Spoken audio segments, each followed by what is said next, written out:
Pendidikan adalah hal yang sangat esensial bagi sebuah negara. Cepat atau lambatnya perkembangan sebuah negara adalah cerminan dari kualitas pendidikan. Pendidikan memanglah sangat esensial dan sangat penting. Bahkan seorang kaisar terkenal asal Jepang yaitu Kaisar Hirohito sangat menghargai potensi guru. Contohnya pada saat Perang Dunia Kedua, setelah kota Hiroshima dan Nagasaki dibom oleh Amerika, Kaisar Hirohito menanyakan berapa jumlah guru yang tersisa dan saya akan membangun kembali Jepang dalam waktu 20 tahun. Kaisar Hirohito berkata demikian karena dia tahu bahwa Jepang telah jatuh. Hal itu karena mereka tidak belajar. Mereka memang mempunyai kekuatan militer yang kuat dalam senjata dan strategi. Akan tetapi mereka tidak memiliki pengetahuan tentang bom yang dijatuhkan. Dari situ kita tahu bahwa pendidikan sangatlah penting. Di Indonesia sendiri, perjalanan pendidikan dimulai sejak zaman kolonial, di mana pendidikan diperoleh secara turun-temurun dari orang tua dan masyarakat. Namun, pendidikan formal di Indonesia baru dimulai pada masa penjajahan Belanda pada abad ke-19. Pada masa itu, pendidikan hanya diperuntukkan bagi orang-orang Belanda dan kaum elit pribumi yang bersedia untuk dikolonisasi dan diikutsertakan dalam birokrasi kolonial. Namun, gerakan pendidikan nasional terus berkembang pada masa kemerdekaan Indonesia. Pada tahun 1908 didirikan Taman Siswa oleh Ki Hajar Dewantara yang bertujuan untuk memberikan pendidikan bagi rakyat jelata dan tidak bisa ikut serta atau masuk ke dalam sekolah Belanda. Taman Siswa menjadi cikal bakal gerakan pendidikan nasional di Indonesia. Setelah kemerdekaan, pemerintah Indonesia memfokuskan pada pengembangan pendidikan nasional yang mencakup pendidikan dasar hingga pendidikan yang ada di perguruan tinggi. Pada tahun 1970-an, pemerintah memperkenalkan program wajib belajar 9 tahun dan diperluas menjadi 12 tahun pada tahun 2013. Selain itu, pemerintah juga memperluas akses ke perguruan tinggi dan mendirikan universitas terbuka yang memungkinkan masyarakat Indonesia belajar tanpa harus datang ke kampus. Namun, masih banyak tantangan dalam dunia pendidikan di Indonesia, seperti kualitas guru yang belum merata, infrastruktur yang belum memadai, dan kesenjangan akses pendidikan antara daerah perkotaan dengan daerah pedesaan. Pemerintah terus berupaya untuk meningkatkan kualitas pendidikan di Indonesia dengan memperluas atau memperkuat sistem pendidikan nasional dan memberikan akses pendidikan yang merata bagi seluruh rakyat Indonesia. Selain itu, perkembangan teknologi dan revolusi industri 4.0 juga memberikan dampak signifikan pada dunia pendidikan di Indonesia. Pemerintah dan sekolah-sekolah terus berupaya untuk mengembangkan kurikulum dan metode pembelajaran yang sesuai dengan perkembangan zaman dan teknologi. Di dalam pendidikan, peran manajemen sangatlah penting. Manajemen sendiri adalah seni melaksanakan pekerjaan melalui orang lain. Sementara pengertian dari pendidikan menurut Undang-Undang Republik Indonesia Nomor 20 Tahun 2003 adalah usaha sadar dan terencana untuk mewujudkan suasana belajar dan proses pembelajaran agar peserta didik secara aktif mengembangkan potensinya untuk memiliki kekuatan spiritual keagamaan, pengendalian diri kepribadian, kecerdasan, akhlak mulia, serta keterampilan yang diperlukan dirinya, masyarakat, bangsa, dan juga negara. Sehingga manajemen pendidikan dapat diartikan sebagai seni dan ilmu mengelola sumber daya pendidikan untuk mencapai tujuan pendidikan secara efektif dan juga efisien. Sekolah pada dasarnya adalah sebuah organisasi yang bersifat formal, yang mana bergerak di bidang edukasi.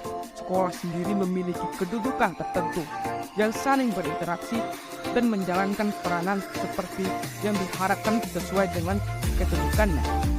Guru dapat memiliki peran dalam berkontribusi dalam mengelola 8 substansi dari manajemen pendidikan.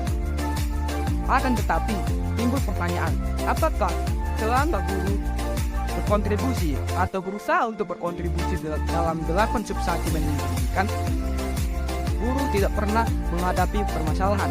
Di sini kami akan membahas hal tersebut. Perkenalkan, nama saya Petra Prina Benedikta Sinaga dari kelas PSPB 2022. Di sini saya akan menjelaskan tentang pengenalan masalah. Masalah yang kita ambil hari ini adalah tentang kurikulum, di mana guru tidak berperan aktif di dalam pengembangan kurikulum. Di zaman sekarang, seorang guru harus memiliki peran yang aktif dan penting di dalam pengembangan kurikulum. Dikarenakan, gurulah yang paling mengenal dan sering berinteraksi dengan siswa, sehingga memberikan masukan yang berharga dalam pengembangan kurikulum. Namun, pada zaman sekarang, banyak guru yang tidak berperan aktif di dalam pengembangan kurikulum. Mereka memiliki pendapat yang pro kontra dengan pengembangan kurikulum di zaman sekarang ini. Ada sebagian guru yang menjalankan kurikulum sesuai dengan aturan yang ditetapkan oleh pemerintah dan menerapkannya di saat pembelajaran berlangsung. Tetapi ada juga sebagian guru yang tidak menerapkan pengembangan kurikulum tersebut di dalam pembelajaran. Namun, di sisi lain, pengembangan kurikulum juga melibatkan berbagai pihak lain seperti kebijakan pendidikan, pakar pendidikan, dan ahli kurikulum. Ada juga selain itu, banyak yang berpendapat bahwa guru tidak harus memiliki peran aktif di dalam pengembangan kurikulum tersebut. Itu sangat salah, karena gurulah yang harusnya berperan aktif di dalam pengembangan kurikulum tersebut, dikarenakan ketika guru telah memberikan masukan terhadap kurikulum tersebut, maka guru akan berinteraksi langsung di lapangan, karena guru langsung berinteraksi dengan siswa dan menerapkan pengembangan kurikulum tersebut. Demikianlah yang dapat saya jelaskan pada hari ini. Terima kasih. Dari hasil wawancara mengenai substansi pendidikan bagian kurikulum, hanya satu dari kesekian deskriptor yang belum terlaksana, yaitu merancang kurikulum yang sesuai dengan kebutuhan siswa dan perkembangan zaman. Mengapa merancang kurikulum yang sesuai dengan kebutuhan siswa dan perkembangan zaman itu diperlukan? Hal tersebut penting karena akan dapat meningkatkan motivasi belajar siswa, menyediakan pendidikan yang lebih berkualitas, meningkatkan daya saing institusi pendidikan, serta dapat membantu meningkatkan keterlibatan masyarakat dalam pendidikan. Dari hasil wawancara mengenai substansi pendidikan bagian peserta didik, semua deskriptor sudah terlaksana dengan baik.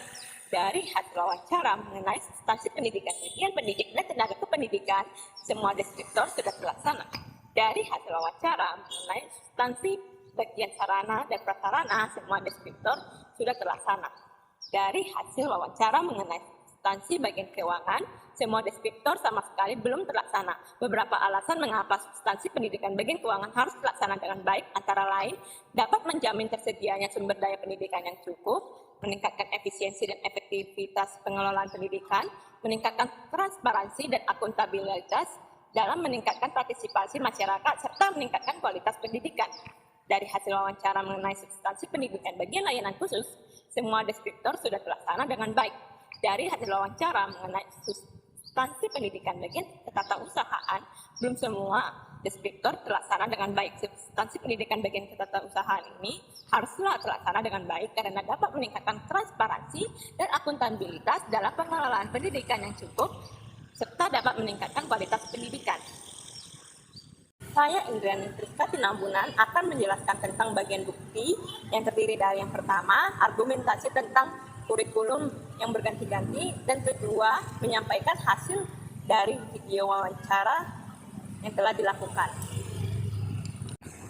Pergantian kurikulum dianggap sebagai proses penting dalam mengembangkan sistem pendidikan yang lebih baik. Kurikulum memegang peranan penting dalam mempengaruhi kualitas pendidikan yang diberikan kepada siswa.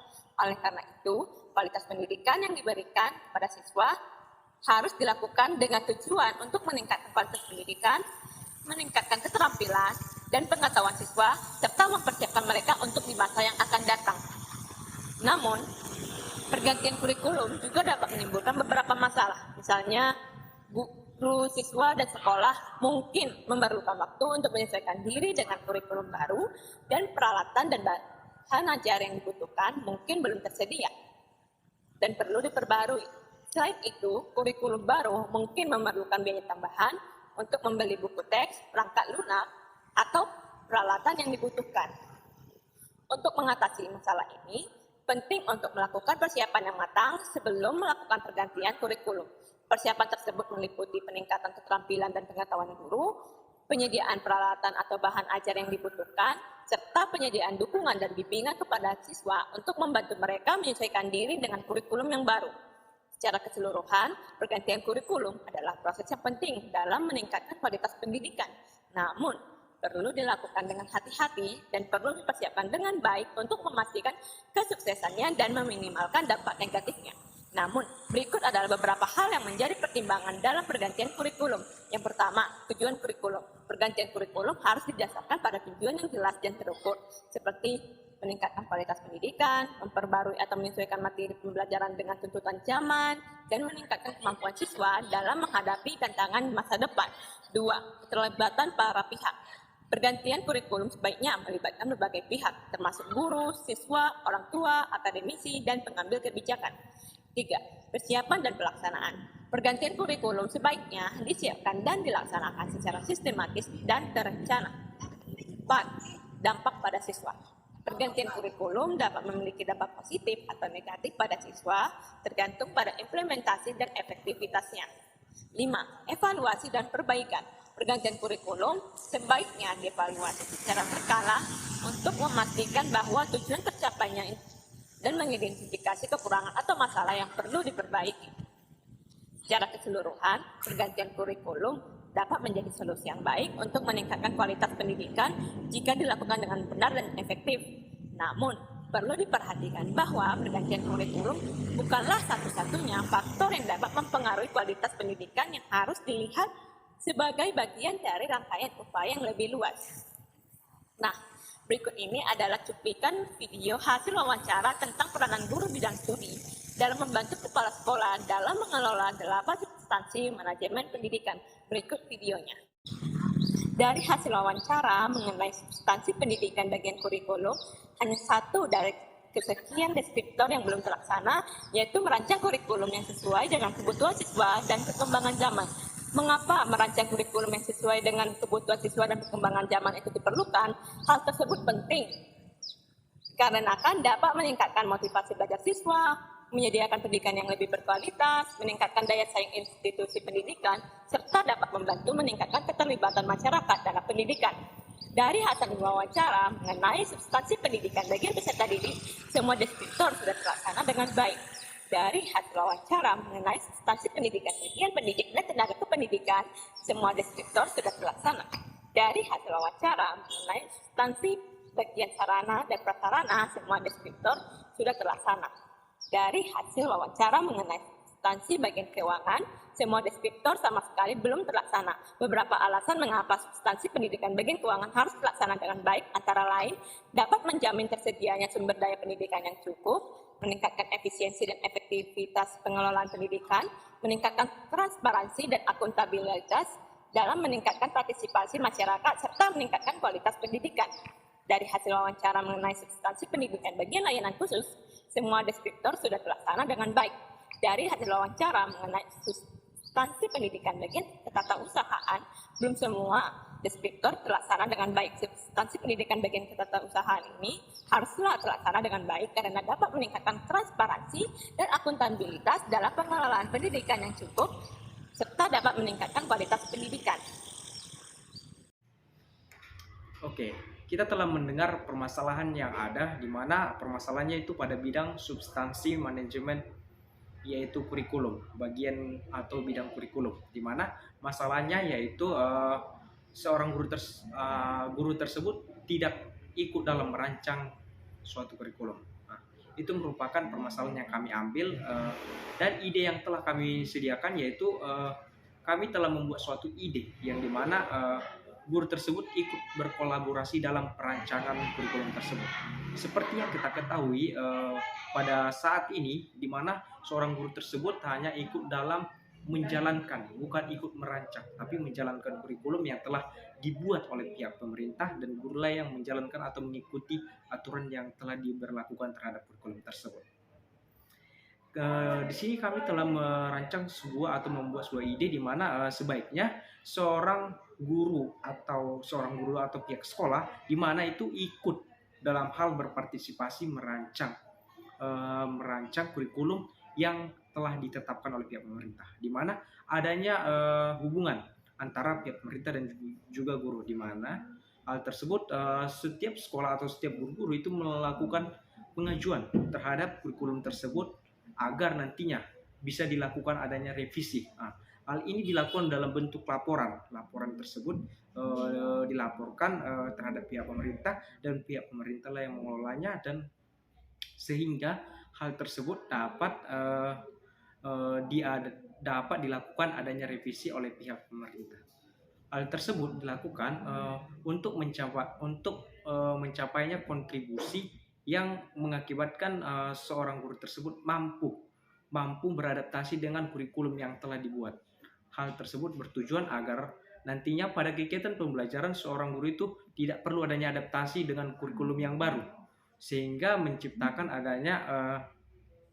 adanya perubahan sedikit, yaitu revisi. Hal tersebut sangatlah efektif dilakukan karena dengan adanya perubahan kurikulum pastinya adanya adaptasi yang perlu dilakukan oleh pihak guru dalam kegiatan pembelajaran. Hal tersebut sangatlah sulit karena membutuhkan waktu yang begitu banyak. Karena dengan membutuhkan waktu yang begitu banyak, pastinya kemajuan pendidikan kita akan semakin lama untuk maju ke depan. Karena kita telah melakukan perubahan ulang terhadap metode pembelajaran yang telah dilakukan. Itu merupakan salah satu dampak terhadap seorang siswa juga, karena seorang siswa itu masih bingung kemana arah sebenarnya tujuan pendidikan tersebut dengan adanya perubahan atau pergantian kurikulum.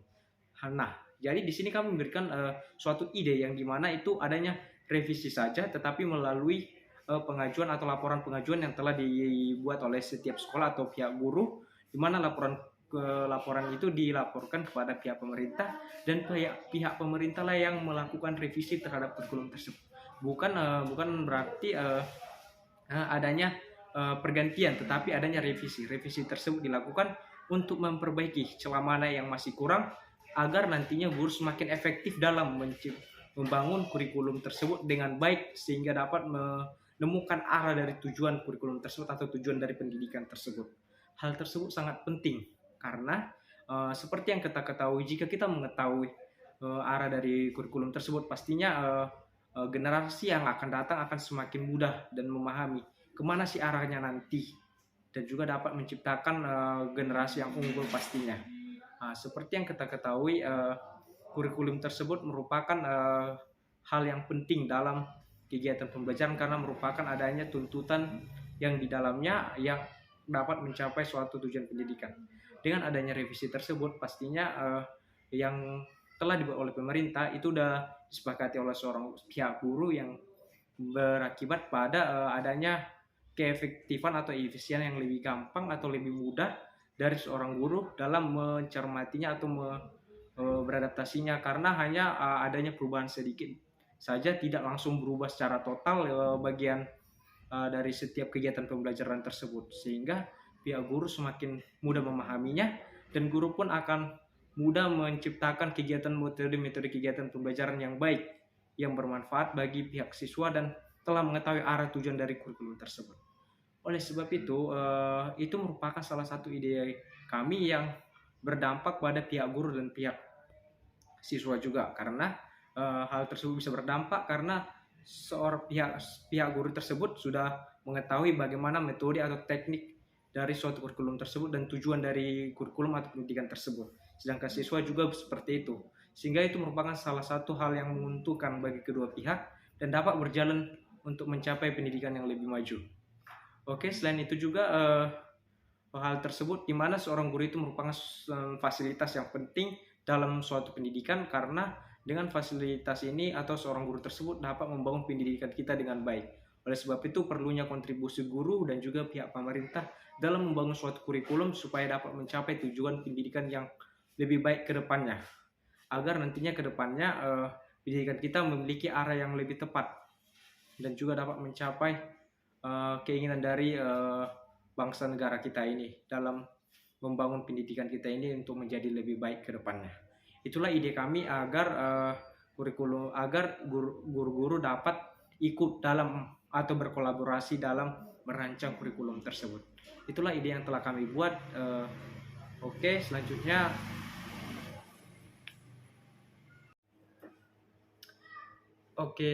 yaitu bagian dampak pada ide yang telah kami buat ini. Adapun dampaknya ini terhadap ada 2 komponen. Yang pertama itu terhadap guru dan juga terhadap siswa pastinya.